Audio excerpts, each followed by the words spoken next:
Ah Mathieu, Papa. comment vas-tu? Surprise. Ça va?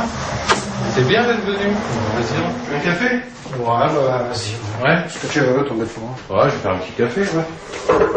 Ah, c'est bien, c'est super, c'est vraiment bien. Je m'attendais pas à ta visite. Qu'est-ce que tu racontes? Bah rien. C'est calme à Condé?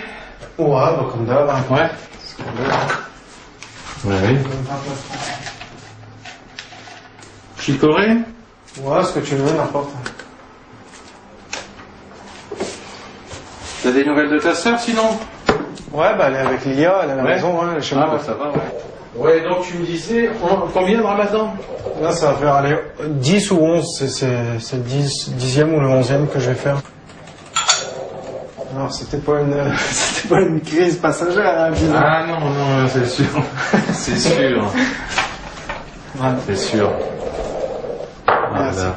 Il m'a pas fallu finalement très longtemps pour découvrir que ça n'était pas qu'une crise passagère, que c'était vraiment... c'était ça, quoi. Il avait ça en lui, quoi. Voilà.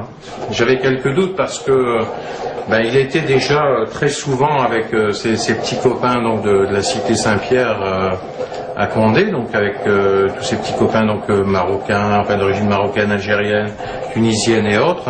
C'est vrai que j'ai toujours eu des copains d'origine maghrébine, quoi, mais paradoxalement, c'est pas eux qui ont fait que je suis devenu musulman, quoi. Franchement. Oui, donc ensuite j'ai effectivement appris de façon officielle qu'il fréquentait la mosquée, ça je l'ai appris, donc bon là je me suis dit ok là c'est bon, là, ça y est.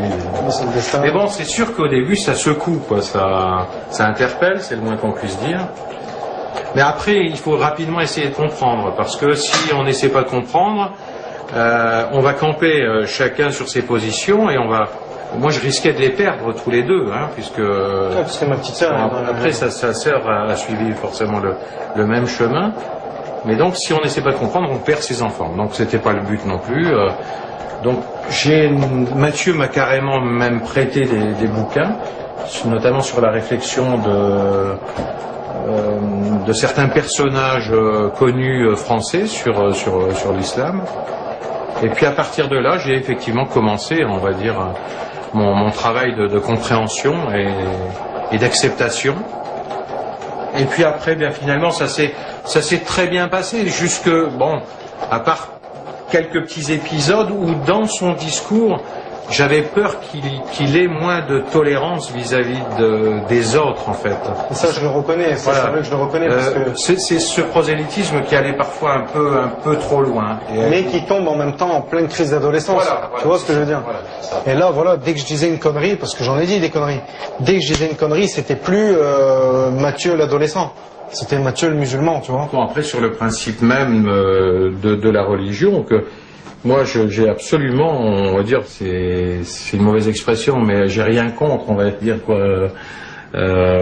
Au contraire, parce que plus j'ai essayé de comprendre, et plus je me suis aperçu que non seulement c'était, on va dire, cartésien, que c'était, enfin pas cartésien, mais que c'était cohérent, hein, voilà, que c'était cohérent, que les textes, et que c'était la vérité, parce que plus j'avance dans mon but de compréhension, et plus je m'aperçois qu'effectivement c'est la vérité, quoi, voilà.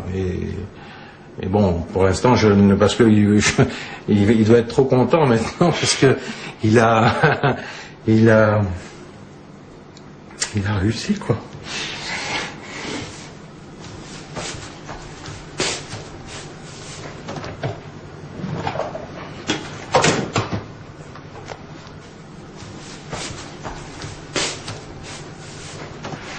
C'est à la lecture des textes, ça reflète certainement ce que j'aurais dû chercher peut-être toute mon existence, en fait.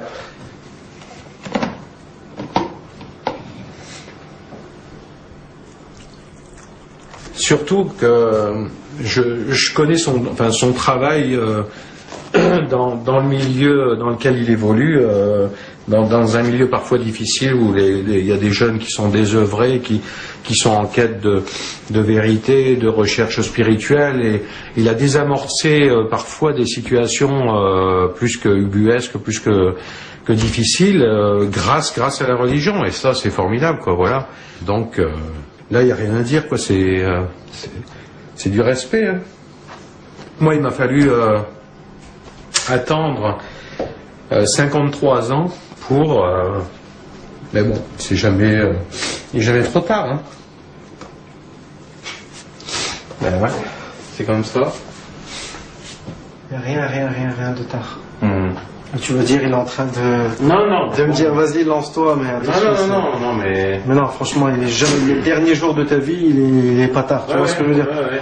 Tu aurais 100 ans et tu te dis, voilà, c'est maintenant. C'est maintenant, tu vois. Il est jamais tard.